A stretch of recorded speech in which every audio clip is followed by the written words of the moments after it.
Salve galera do InfectoCast, hoje aqui para mais um episódio, o Klinger, Jordan.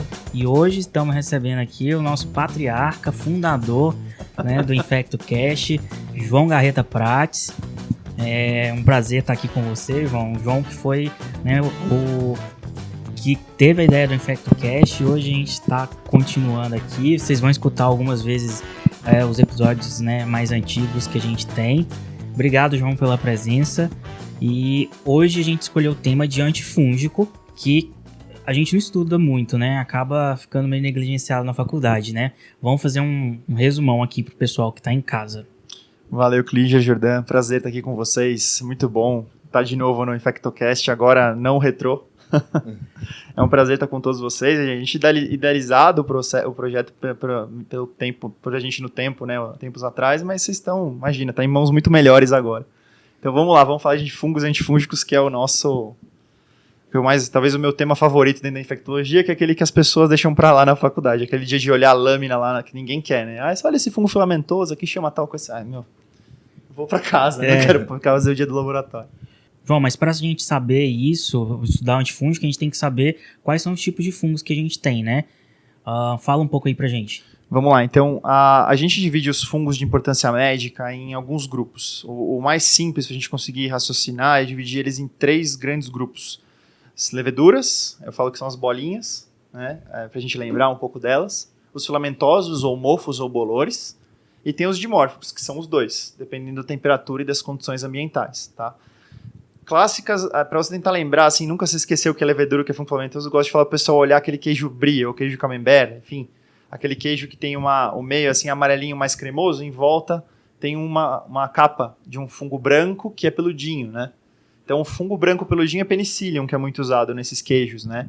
E aí dentro tem uma levedura que fez o queijo acontecer. Então fora é um fungo filamentoso, dentro é uma levedura. Aí a gente não esquece que eles são um pouquinho diferentes. E os fungos dimórficos são os dois. Eles, conforme a temperatura, estão no tecido, muitas vezes estão em forma de levedura, no ambiente estão em forma de filamentoso. Então é basicamente isso. Quando a gente começa a falar de quais são os mais importantes, as leveduras mais importantes para a medicina são Cândida, Cripto, são as disparado mais importantes, e temos alguns outros que às vezes aparecem que nos interessam também, tipo Trichosporum, às vezes Saccharomyces, alguma coisa nesse sentido. Mas as 2 grandes leveduras são Cândida e Cripto. E essas leveduras, então, você vai ver que a gente tem antifúngicos para leveduras, que são esses 2. E aí a Cândida vai ser a mais importante aí quando a gente for falar do espectro. Aí nós vamos para os filamentosos. Os fungos filamentosos de importância médica, os mais importantes são os fungos brancos, causam a chamada hialo branca, hifomicose, micose de filamentoso por fungo branco, que é Aspergillus e Fusarium, eles são os 2 mais importantes. E aí tem um grupo que chama o grupo Mucor, né? O gênero Mucor causa as mucormicoses, já foram chamados de zigo no passado, que tem vários fungos que são aquelas hifas bem largas, sem septos, grandonas e tal, e causam a mucormicose, clássica das provas aí de diabéticos pós-cetoacidose, com uma doença de seios da face. Tá? Então esses são os filamentosos mais importantes, são basicamente esses. Tem outros também, mas esses são os mais importantes. E os dimórficos, é só lembrar quais são os fungos endêmicos, aqueles que causam doença em pessoas mesmo sem ser oportunistas, mesmo pessoas normais. Então entra paracoco, histoplasma e Sporotrix, que são os grandes fungos aí dimórficos. E aí cada um tem uma característica específica, e o dimórfico bagunça um pouco, mas filamentoso e levedura é importante ter essa diferença, porque os nossos antifúngicos, o espectro muda conforme essas classes, esses tipos de fungos aí. Então é bem simples, levedura bolinha, Cândida e Cripto, o filamentoso, o bolor, né, o mofo, são Aspergillus, Fusarium e os Mucor, gênero Mucor, e os dimórficos são os endêmicos, especialmente histoplasma, paracoco e Sporotrix. Aí a gente vai lidar com eles ao longo da nossa discussão aí. E os antifúngicos, a gente vai falar mais de micoses sistêmicas, né? A gente não vai ficar falando com todo respeito aos dermatologistas, de antifúngico tópico, tem sua importância, mas a gente vai focar aqui mais nas infecções sistêmicas. E antifúngico é uma classe de medicação que a gente não tem tantas opções, né? Quais são as classes de antifúngico, João? É isso aí. Primeira coisa, pessoal, nada contra os dermatos, é isso aí. Mas aqui a gente prescreve fluconazol dose alta, né? Ninguém vai dar um comprimido por semana. Então, as classes de antifúngicos, para a gente entender todas, tem várias classes e mecanismos bem diferentes de ação, mas eu gosto de dividir de uma maneira mais didática, vai ficar mais fácil, porque não adianta saber 10 antifúngicos, mecanismos de ação super, super diferentes que a gente não usa. Tá? Então, na prática médica, são basicamente 3 classes. Então, os azólicos, né, os triazólicos, as equinocandinas e os poliênicos. São as 3 classes principais. Tá? Vocês devem conhecer os azólicos, fluconazol e todos os azol, são da classe dos azólicos.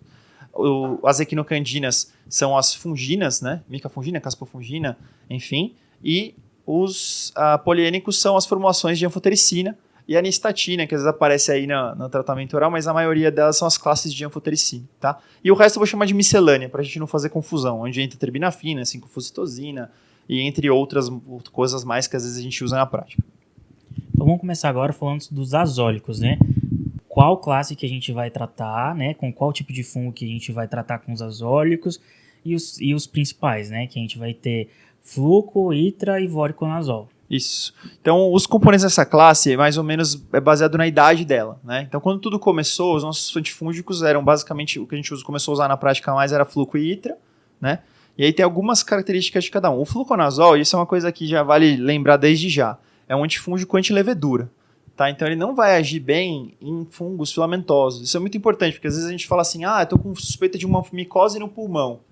Em geral, cândida não é uma micose de pulmão, tá? Quando tem cândida no pulmão, geralmente é colonizante, veio na bronco, você não valoriza, né? Então você não vai entrar com fluconazol empírico para uma pneumonia por fungo, tá? Não faz muito sentido essa conduta porque ele está cobrindo levedura, está cobrindo principalmente cândida. Então, o primeiro antifúngico que a gente começou a usar muito, fluconazol, e a característica dele é ter essa atividade boa contra a cândida, tá? E ele é usado amplamente, principalmente profilaxia e tratamento de infecções por cândida, tá? Tem sua ação contra cripto, muito importante no tratamento combinado e na terapia a longo prazo, ambulatorial, porque é uma droga oral, então é mais fácil que outras opções. E tem, as formulações são variadas, mas a droga é muito bem absorvida, tem disponível no sistema público de saúde, é de fácil acesso, é um antifúngico que você encontra fácil para você usar. O fluconazol é aquele que é o antifúngico que todo mundo tem acesso. Então a parte boa é essa, é uma droga metabolizada no fígado, como todos os triazólicos praticamente, e tem uma interação muito importante com aquele citocromo lá, CYP2, CYP3A4, que é o clássico que interage com 200 medicações. E é sempre importante lembrar, estou dando azólico, vou olhar as interações do azólico, que é um monte de coisa. Tá? Então, fluco, que é o classicão, né? Vou tratar uma infecção por cândida, 400, 800 miligramas dia. Uma infecção leve por cândida, cândida esofágica, 200 miligramas tá bom, a gente ajusta a dose baseada na gravidade da infecção. Né? E é muito bem tolerado. Essa dose, o pessoal da dermato fica preocupado de hepatotoxicidade, com 150 por semana, que é muito raro. A gente usa 800 dia para cripto, né? Às vezes mais. E os pacientes toleram bem. Então é uma droga bem tolerada, bem conhecida, a gente usa pra caramba. Não tem espectro para filamentoso. Essa é a coisa mais importante. Então se tiver um paciente usando profilaxia para cândida com fluconazol, ele ainda pode ter uma infecção por um fungo filamentoso. Aí nós temos o itra. O itraconazol é uma droga muito interessante, porque ela é um antifúngico de amplo espectro, tem ação contra a levedura, tem ação contra fungo filamentoso também, tá? Menos mucor, ele age tem ação contra aspergillus e contra fusarium. O problema é que o itraconazol tem uma farmacodinâmica, uma farmacocinética super errática. Se eu tomar uma dose, cada um tomar uma dose aqui, o nível sérico que vai ser encontrado em cada um é muito variável. Então tem problemas contra a absorção, você precisa comer com lípide, tem que tomar cuidado para não usar inibidor de bomba de prótons, porque se você usar IBP com o itraconazol é a mesma coisa que não tomar o itraconazol. E é um problema importante, tem que avisar o paciente, porque é comum ter intolerância gástrica também com o itraconazol e é muito comum os outros médicos receitarem ou o próprio paciente tomar um omeprazol e se anula o efeito da medicação. Exatamente, né? É como se não tivesse tomado. Se tiver um paciente que falou assim, eu tomei itra durante um mês, com o itraconazol não funcionou, com o omeprazol e não funcionou, é por causa do omeprazol, não está funcionando a droga. Isso em antifúngico a gente tem que bater várias vezes, né? Usar as interações medicamentosas. IBP para itraconazol é péssimo, acontece muito, realmente é super importante. Vira e mexe acontece isso. E aí o itra tem essa característica ruim, né? A gente tem ele em cápsulas, tá?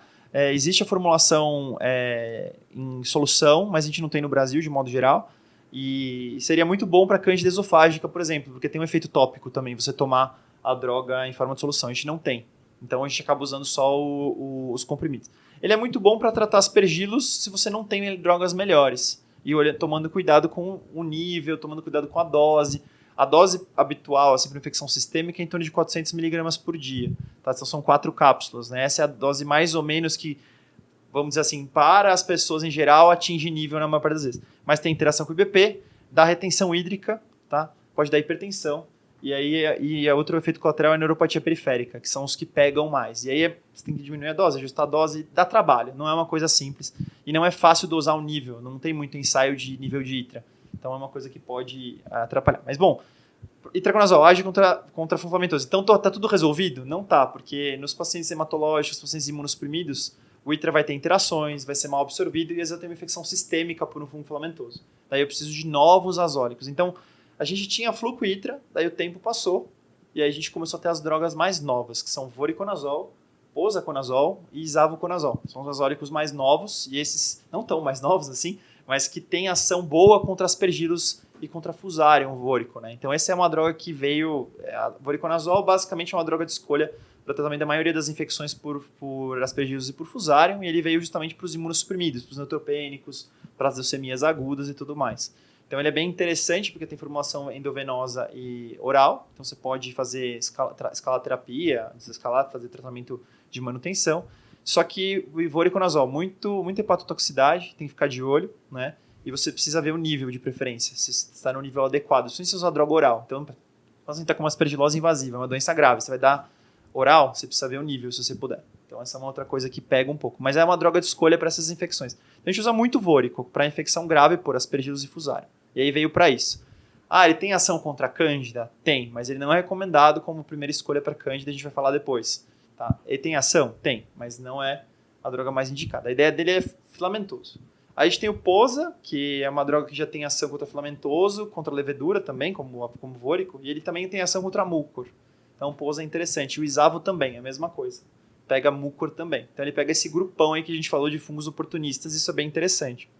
O Posa, o problema é que no Brasil só tem a formulação oral. Isso aqui é engraçado com os antifúngicos, né? Um só tem comprimido, outro só tem a solução.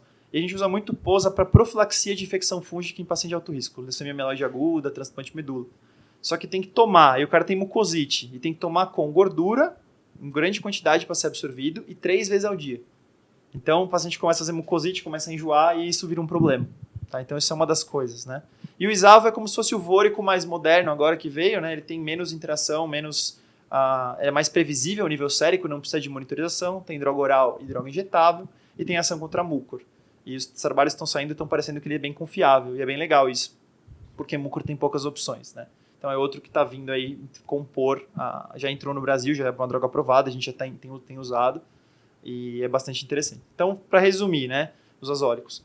Fluco, droga mais conhecida de todas, boa para cripto e cândida, a gente usa muito, e boa para profilaxia também dessas infecções. Só para pontuar, assim, ainda mais com o uso cada vez mais frequente de fluconazol, inclusive não só no meio médico, né, nas lavouras também é muito comum o uso de azólicos e está cada vez tendo está crescendo a resistência para cândida. E tem algumas cândidas especificamente que já são inerentemente resistentes ao fluconazol. Só para pontuar quais são essas. Isso, Candida glabrata e Candida krusei são classicamente drogas são cândidas com alto MIC de fluconazol, alta resistência, precisa de níveis mais altos. Algumas são ainda sensíveis, dose dependente, ou seja, doses bem altas ainda pode agir, mas sempre que você tiver uma candidemia, a gente vai falar de infecção grave, por um bicho desse, você não vai dar azólico. Né? Tem que estar no nível super alto. A candida está no sangue, mortalidade é 60%, 50%, uma candidemia. E você vai dar uma droga que é potencialmente resistente? Não, né? Então isso é muito importante, porque os centros que usam profilaxia com azólico, porque tem oncohematologia, por exemplo, em geral, então você usa profilaxia com fluco o tempo inteiro. Fluco. Vai ter espécies de cândida, inclusive escapa de fluco cândidas resistentes a azólico. Então, é uma preocupação muito o uso de fluconazol com cândidas resistentes. Você pode ter um escape de profilaxia com fluco com uma candidemia por uma cândida resistente a fluconazol, aí classicamente glabrata e krusei. Então, isso é uma preocupação. Né?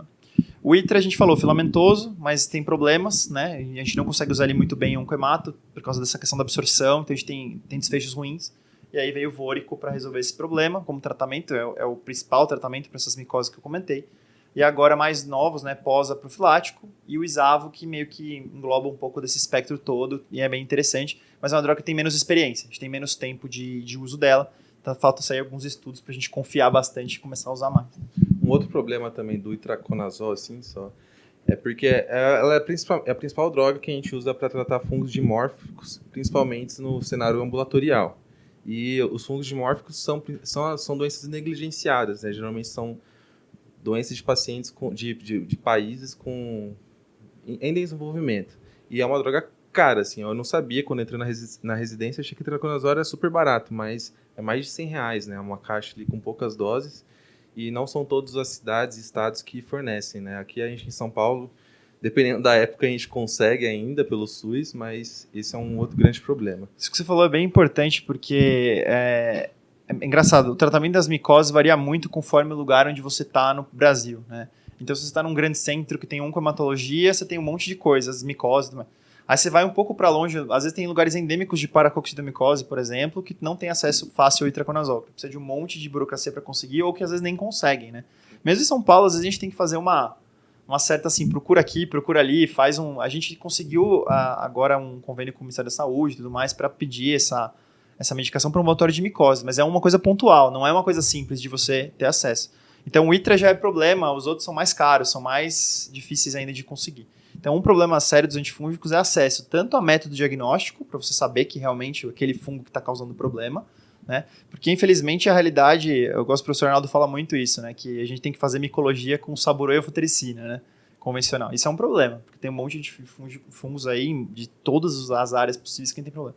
E ainda mais, você junta, por exemplo, HIV AIDS, que tem histoplasmose disseminada, por exemplo, vai tratar com azólico, interage com os antivirais, aí é um problemão, e aí são programas, às vezes, diferentes que fornecem a medicação, aí você tem que se virar ali nos 30 para conseguir os remédios, né? Então, o acesso ao antifúngico e a medicamentos e a diagnóstico é uma coisa que a gente está trabalhando desde sempre, é uma das metas nossas de melhorar, né? Muitos trabalhos que a gente faz aqui estão relacionados assim, em aumentar a percepção das pessoas que fungos são importantes, comuns e que a gente consegue tratá-los, e tem muitos pacientes sofrendo com essas doenças, né? Então, realmente, isso pega bastante. E quando o bicho pega, né, a gente não sabe o que o paciente sabe, que é suspeita de uma infecção fúngica, ou então é uma infecção fúngica que a gente conhece, mas está grave, e muitas vezes a gente usa os poliênicos, né? Então, vamos falar um pouco. Isso. Poliênicos, assim, fora a nistatina, que ela é um poliênico, que a gente usa tópico, enfim, eu nem vou mencionar muito ela. A anfotericina B é a droga antifúngica poliênica clássica, assim, né? Interessante ser uma droga injetável, né, e que tem um efeito fungicida importante, um espectro muito amplo, né? Essa aqui é a coisa boa, assim, ela trata praticamente a maioria dos fungos que a gente tem na rotina, assim, os fungos habituais são todos sensíveis à anfotericina de um modo geral. É óbvio que existem fungos resistentes à anfotericina por vários motivos, mas a maioria deles responde. Então, nas infecções fúngicas graves, quase todo guideline vai ter ali anfotericina em algum ponto, nem que seja assim, segunda alternativa, ou casos muito graves e tal. É como se fosse a droga injetável de indução para reduzir a carga fúngica, para daí você trocar para o azólico. O azólico, a gente acabou não mencionando, até esquecimento, é uma droga que inibe a síntese do ergosterol. Então, ele é fungistático, de um modo geral, né? Enquanto a anfotericina é uma droga como se fosse um detergente lipídico. Então, ela faz buracos na membrana e aí ela é uma fungicida. Então, muda um pouquinho essa característica, e pode ser isso que favorece a gente usar a anfotericina nos casos de alta carga fúngica, de um modo geral. Então, poliênicos, tirando a nistatina, anfotericina B, e a gente tem as formulações lipídicas. Então, qual que é a ideia, né? A anfotericina B-deoxicolato é uma droga altamente hidrossolúvel, com ligação proteica importante, que gosta de se dispersar, excreção urinária, gruda no rim em um monte de lugar, e é uma droga causadora clássica de tubulopatia. Ela vai causar hipocalemia a todos os pacientes praticamente, do nível de a gente até começar profilático, o potássio muitas vezes. A dica, a gente até brinca, né? Começa a 75 mEq profilático dia para o seu paciente, 75 a 100, porque vai cair com a anfotericina, tá? E aí, para repor potássio, o infectologista sabe repor potássio pra caramba, porque trata neurocripto pra caramba, e aí usa anfotericina pra caramba, 3 semanas, né? Acaba com os rins dos pacientes. As dicas aqui rápidas são: se a creatina subir até 2, fique tranquilo, faz parte, e o potássio vai cair. Tá? E aí dê muito potássio ao paciente. Ideal que para cada meio abaixo de 3,5, né, que você dê 100 mEq por dia a mais, além da necessidade diária de uma pessoa de potássio, que é em torno de 75 mEq, em torno de 1 mEq por quilo. Então a ideia é que taca potássio no seu paciente, né, o basal, 75, mais o que ele vai precisar para repor. Então é um monte de potássio, de preferência para via oral, xaropes e mesmo as ampolas de KCl vão muito bem. Mistura no suco cítrico, porque o gosto é de pedra e é muito ruim, né? E é assim que a gente faz, mas bom, de qualquer modo, quanto mais lipídica for a anfotericina, né, menos ela vai ser hidrossolúvel, mais ela vai ser lipossolúvel, mais ela vai ficar no tecido e menos excreção e ligação ao túbulo renal ela vai ter. Então a ideia é de usar uma coisa lipídica, reduzir a excreção renal, reduzir a toxicidade renal da anfotericina, que é a maior de todas. Ela também causa algumas arritmias, ela também causa a anemia, ela também tem febre na hora da infusão, que pode parecer bacteremia, tá? Então tem que ter cuidado, a gente precisa usar drogas até mais, usar pré-medicação com hidrocortisona, paracetamol, coisas assim para dar uma segurada. Às vezes tem que fazer até petidina, né, que é a dolantina, para reduzir os tremores intensos de bacteremia que pode dar, tá? Então a anfotericina tem esse problema. Quanto mais antiga, mais para convencional, mais problemas a gente tem, e aí quando vai ficando mais lipídica, a gente vai tendo menos esses problemas, tá? Aí a gente tem a complexo lipídico e a lipossomal, basicamente. Tem outras formulações, né, de expressão coloidal, teve outras, mas na prática hoje em dia o que a gente tem é o complexo lipídico, né, então uma anfotericina complexada com lipid, e a lipossomal, que é uma nanotecnologia que tem um envelope de como se fosse um lipossoma em volta da anfotericina. Essa molécula fica englobada por uma coisa nanotecnológica. A ideia é que quanto mais a gente deixa ela lipossolúvel, menos toxicidade renal. Então a gente consegue usar mais essas drogas, doses mais altas e é mais bem tolerado. Tá? Só que aí mais caro, menos disponível, como você falou, o acesso passa a ser mais restrito, ser mais complicado. E quem já usou anfotericina deoxicolato e usou lipossomal sabe a diferença de toxicidade, né? Porque é brutal, assim, a toxicidade renal é muito inferior com as formulações lipídicas e aí, portanto, a gente dá preferência em algumas infecções.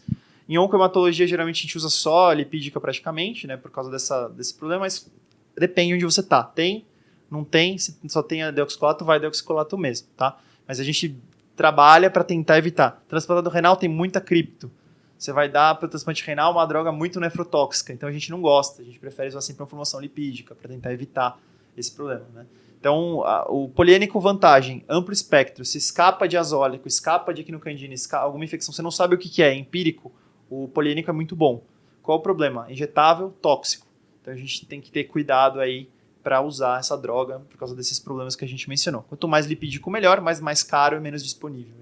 E para o pessoal de casa saber que o Ministério da Saúde libera para algumas doenças, né, a formulação lipídica, principalmente, né, para as micoses endêmicas. A gente vai colocar no nosso site, depois a gente divulga o formulário, né, o endereço, o link que a gente manda. Faz esse pedido, dá um trabalhinho porque você precisa ter uma comprovação microbiológica daquela infecção. Para leishmaniose visceral também. Para visceral, né? A gente consegue bastante. Isso. E a gente consegue também para pacientes HIV negativos, né?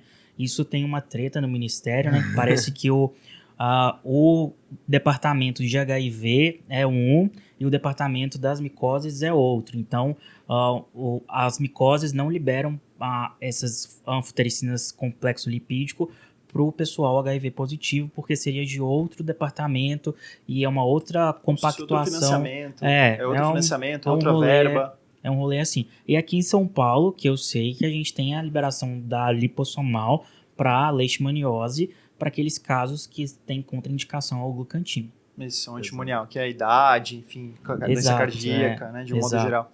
Isso aí. E mais uma coisa para ajudar a prevenir a lesão renal, que além da tubulopatia, a gente às vezes faz o soro pré-anfo, né? Como que funciona isso, João? Isso é uma boa pergunta, né? Tem algumas estratégias, quando a gente só tem deoxicolato, a gente tenta fazer coisas para evitar a toxicidade, que a gente sabe que vai ter. Uma potássio profilático, eu já falei. Tem alguns estudos tentando usar, por exemplo, vou falar os que não deram certo, mas que tem estudo, né? Tem estudo tentando usar os diuréticos poupadores de potássio, então principalmente a milorida, pela ação no túbulo, não os antagonistas da aldosterona que a gente está habituado, mas a milorida, por exemplo, é um bloqueador direto do canal. Então, que a gente tem ali, uma das efeitos seria o distal, perder muito potássio, então você poderia tentar isso, né? Uma das coisas que pode tentar. Tem alguns trabalhos com resultados mistos, assim, de funcionar, não funcionar ou reduzir. E tem essa coisa de fazer o soro pré e o soro pós, né? Então, ou infundir a anfotericina em muitas horas, em mais horas. Tem estudo com anfotericina contínua por 24 horas, por exemplo. Então, a ideia é que, assim, você tentaria minimizar a nefrotoxicidade, tentando manter a volemia e tudo mais. E aí, o que você tem de estudo é, assim, fazer um soro fisiológico 500 antes, 500 depois, tá? E aí, a diluição da anfotericina não deve ser super, super concentrada, sempre diluir em mais volume, né? 500 ml, por exemplo. E aí, você tem algumas questões, né? As pessoas podem ter reações infusionais, que a gente já falou, né? E o volume é muito alto. Tem paciente que não tolera bem esse volumão, né? E lembrar que uma coisa importante é a seguinte, para perda de potássio, quanto mais diurese você tiver, se seu rim, túbulo tá ruim, mais potássio você vai perder. Então, você tem alguns problemas também em ficar dando doses altas de soro fisiológico. Então, 500 de anfotericina, por causa geralmente é glicosado, enfim, mas aí mais 500 antes, 500 depois. Então, 1.500 de endovenoso, mais todo o resto que o paciente pode estar recebendo, né? E ele vai urinar lá 2, 3 litros por dia. Você pode ter diabetes insípidos nefrogênico pela anfotericina, mas um monte de volume urinário com um limiar de potássio. Então, quanto potássio que o rim consegue segurar baixo, você vai perder mais potássio. Então, esse é o, vamos dizer assim, quem fala um pouco contra ficar usando tanto soro, fala assim, ó, você vai perder mais potássio. Você pode pôr potássio no soro, você pode passar um acesso, porque vai flebitar pra caramba, a anfotericina flebita muito, o potássio flebita muito, então você vai ter alguns probleminhas com esse paciente. Talvez seja um caso para você passar assim, meu paciente tá com neurocripto, se eu tiver pique no meu hospital, pensar em passar uma pique desde o começo, porque eu sei que ele vai precisar de potássio. Então, é um exemplo de coisa que você pode tentar usar, né? O central a gente gosta de evitar, mas eventualmente precisa de um central. Então, quem cuidou de neurocripto sabe que você vai lidando ali com os probleminhas que vão aparecendo, tá? Então, você pode tentar minimizar a nefrotoxicidade usando 500 soro antes, 500 soro depois, isso feito rápido. A ideia é evitar um dos mecanismos, que é como se fosse um vasoespasmo, um dos mecanismos, né, de lesão da anfotericina. Tem vários no rim, mas seria essa relativa à hipoperfusão renal. Então, tá um pouquinho hipervolêmico na hora pode ajudar, tá uma oferta de sódio maior para o tubo distal pode ajudar. Essa é a ideia, tá? Funciona super bem isso? Não. Ajuda, né? A gente sabe que tem estudos mostrando que reduz as hipokalemias graves e a nefrotoxicidade, mas não é nada que dá para ficar super tranquilo que não vai acontecer. Então, a gente vai levando. O importante é saber que dá para levar. Mesmo com a creatina um pouco mais alta, mesmo com o potássio um pouquinho mais baixo, sempre fazer reposição oral, nunca fazer só endovenosa, então sempre oral, ou oral mais endovenosa, não existe endovenosa isolada, de um modo geral, então sempre os dois. E vamos levando aí, né? Hidrocortisona, paracetamol antes, se precisar, vamos ver como é que o paciente vai. Então, são essas questões aí. João, e o paciente que está na UTI, cresceu uma cândida na hemocultura, ainda não diferenciou, aí a gente não vai poder colocar os azólicos, né? A primeira escolha seria as equinocandinas. Por que as equinocandinas? Equinocandina é 10, né? É beta-lactâmico de fungo, né? Se vocês quiserem guardar isso daí. Né? Então, é onde eles mexem ali com a 1,3-beta-deglucana, com a síntese da parede, enfim, basicamente parece um beta-lactâmico de fungo. E tem mesmo essa característica, super bem tolerado, poucas interações medicamentosas, é uma droga super tranquila. Você vai ter muito pouco paciente que vai suspender a equinocandina por efeito adverso, não interage com praticamente nada, então é muito boa. Mas basicamente é uma droga que tem muita ação contra a levedura. Existe uma ação contra flamentoso? Existe uma ação contra mucor? Sim. Mas em geral não é confiável como monoterapia para essas infecções. Tá? A gente não usa aspergilos. Vou tratar com caspofungina. Geralmente a gente não faz isso. Tá? Inclusive é fungistático para aspergilos, né? Exatamente. Para flamentoso. Flamentoso é um bicho super estranho. Você tem que estudar ele. É bem complicado a parte de fazer o teste de sensibilidade do antifúngico. É muito mais difícil no flamentoso e é muito mais controverso. Né? Mas é isso mesmo. Né? Ele é fungistático ou a ação é muito pequena. Então, ele tem um papel, talvez, reservado em algumas terapias combinadas, do seu voriconazol, caspofungina, voriconazol com anidilafungina, para aspergilos. Tem algumas coisas. Mas, em geral, pessoal, pensa assim, cândida, equinocandina. Essa é a droga de escolha e você vai usar nessas infecções. Então, você tem uma cândida, você não sabe qual é, ou você tem um paciente com altíssimo risco de candidemia que está indo mal. Até antes de crescer a sua cândida no sangue, você vai usar as equinocandinas. Então, a equinocandina é beta-lactâmico de fungo, super seguro. A metabolização ou é hepática ou é plasmática de algumas delas, então você não tem nenhuma interação praticamente medicamentosa com antifúngicos da classe das equinocandinas. Então é muito boa a droga, né? A gente usa dessa forma para basicamente candidemia. Seria a infecção que você fala assim, qual é a infecção que a equinocandina entra como primeira opção? Candidemia. E é bom que trata as cândidas resistentes a azólicos também. E acabou virando a primeira escolha, né? Porque não tem a toxicidade do poliênico e tem fungicida, não tem toxicidade de poliênico, não tem interação, é muito tranquilo. Problema, só tem injetável, tá? Então, você não tem opção de, por exemplo, dar alta para o seu paciente com aquela terapia por via oral. E isso pode ser um dos problemas. Só lembrar que equinocandina, candina é de... Lembrar de cândida, né? Boa. E só para citar quais são as equinocandinas, tem a anidilafungina, caspofungina e micafungina. Tem alguma diferença importante entre elas ou é... É assim, um dia só pra gente não... Um dia eu sentei com o pessoal, a gente tava indo pro Equimid, pro europeu, e aí eu sentei com um monte de infectologistas, vários hospitais diferentes aí de São Paulo e tal, e aí até de fora de São Paulo, a gente tava no aeroporto. Aí foi assim, pessoal, qual equinocandina que vocês usam, né? E aí foi assim, eu uso tal, aí o outro eu uso tal, eu prefiro tal, cada um usava uma. Eu falei, mas por quê? Porque meu hospital tem essa. Porque meu hospital tem um acordo e comprou X droga com essa droga, então ficou mais barato. Então, assim, tem poucas diferenças entre elas, né? A anídula tem uma questão de não ter composição hepática nenhuma, então é plasmática, teoricamente, a hepática seria mais tranquilo, mas na prática, A caspa tem dose de ataque, depois diminui a dose, tem uma influência maior de fatores assim, farmacocinéticos. Por exemplo, micafungina a gente não deve usar em ECMO, por exemplo, tá? Porque ela fica muito presa na membrana, enquanto a anídula não fica. Então você pode usar a anídula em dose normal, enquanto a mica tem que usar doses bem mais altas se o paciente estiver em membrana extracorpórea.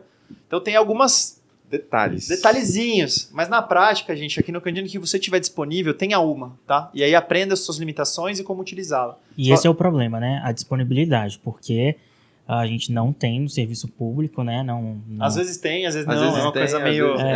Mas só para falar com vocês, recentemente foi orçado, né? Eu tenho esses valores. Um frasco de caspofungina sai a R$650, um frasco de anídula fungina a R$250 e um frasco de micafungina R$350. Então, para você fazer um tratamento, né, prolongado de um paciente, é um custo importante para o sistema, né? Exatamente. O grande problema dessas drogas é isso que você falou, disponibilidade, porque elas são muito boas, né? Tem poucos efeitos colaterais e, assim, do ponto de vista prático, dar isso e não dar um poliênico é muito melhor, né? Porque você vai ter um problema com anfotericina, muito mais complicações, o paciente já é grave. O paciente de terapia intensiva já está tudo com problema. Uhum. Você vai dar uma droga nefrotóxica, que pode dar arritmia, que pode dar problema infusional, que tem que dar muito volume. Você vê, quando são coisas, né? Mas aí o custo... Uma coisa interessante é que, assim, tem muito genérico agora. Quando tudo começou, a gente tinha pouquíssimas opções de quinocandina, eram todas os medicamentos de referência. Então, você só tinha o fabricado da indústria e tal. Então, hoje tem muitos genéricos e está mais competitivo. Uhum. Talvez você consiga até preços mais baixos e aí tem muitas negociações concomitantes nos hospitais. Então, por exemplo, você escolhe o genérico de tal marca, ele te faz mais barato 2 genéricos. Entendeu? Ele faz a pipetazo genérica e a caspo genérica. Fica mais barato. Então, Entendi. Dá para trabalhar um pouco essa parte. Mas, realmente, infelizmente, o custo dessas drogas é alto e é isso que atrapalha, né? Enfim, e aí você tem candidemia, que é uma infecção super grave, você tem que ponderar, né, algumas coisas. A gente fala que dos antimicrobianos são muito caros, dos antifúngicos são muito caros, mas um recado é muito importante de colocar também, né? A gente tem no sistema público de saúde muitos tratamentos oncológicos e de anticorpos monoclonais, mas são bem mais caros do que os antifúngicos, né? E aí o paciente tem uma doença fúngica como consequência e nós não temos antifúngicos. Exato, é que nem um transplante, para né? tratar.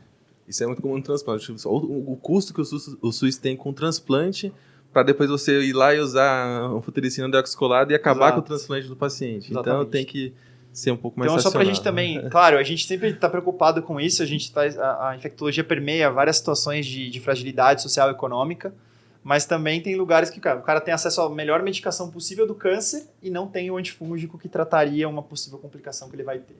Isso que é complicado também, né? É uma dissociação, assim. Então, você tem menos dinheiro para antifúngico, tem dinheiro para o tratamento do câncer. Mas, peraí, as coisas correm juntas. Então, você pode ter um transplante de medula óssea que ele está tomando fluconazol e faz uma candidemia de escape. Você vai tratar com anfotericina deoxicolato. E a gente sabe que o prognóstico é pior, que dá mais lesão renal, e às vezes tem até maior mortalidade em alguns estudos usar anfotericina deoxicolato. Então, olha que problema. A gente precisa também... né, tem um lado que tá investindo no tratamento do câncer, investe no tratamento das complicações e no tratamento do câncer também. Né? Vamos trabalhar com as duas coisas, né? Então, eu acho que é isso, a gente deu uma pincelada boa, né? Rapidinho, o que a gente fala de, assim, muito rápido, em segundos, né? A miscelânea. Então, nós temos terbinafina, por exemplo, uma droga que a gente usa como azeterapia combinada, como antifúngico tópico, ele tem uma ação de espectro amplo, a gente usa tem ação até em Sporotrix, tem ação em outros, né, fungos aí, a gente pode usar combinada, tem estudo tentando combinar com prafusário, terbinafina, enfim, a gente usa pouco na nossa prática. Tem a 5-flucitosina, quando a gente consegue ela importada, geralmente aqui no Brasil, não é tão difícil de importar, tá? Antes que alguém fique aqui sofrendo. Muitos hospitais que trabalham com transplante de rim, que é onde a gente mais utiliza ela, né? A gente usa muito complexo lipídico com a 5-flucitosina em transplante renal. E os hospitais que lidam com transplante renal conseguem geralmente comprar, já tem uma linha ali de onde compra. Aqui no Hospital São Paulo já conseguiu comprar, não é tão complicado, a droga não é tão cara, é mais uma questão de viabilizar aí o fluxo de importação.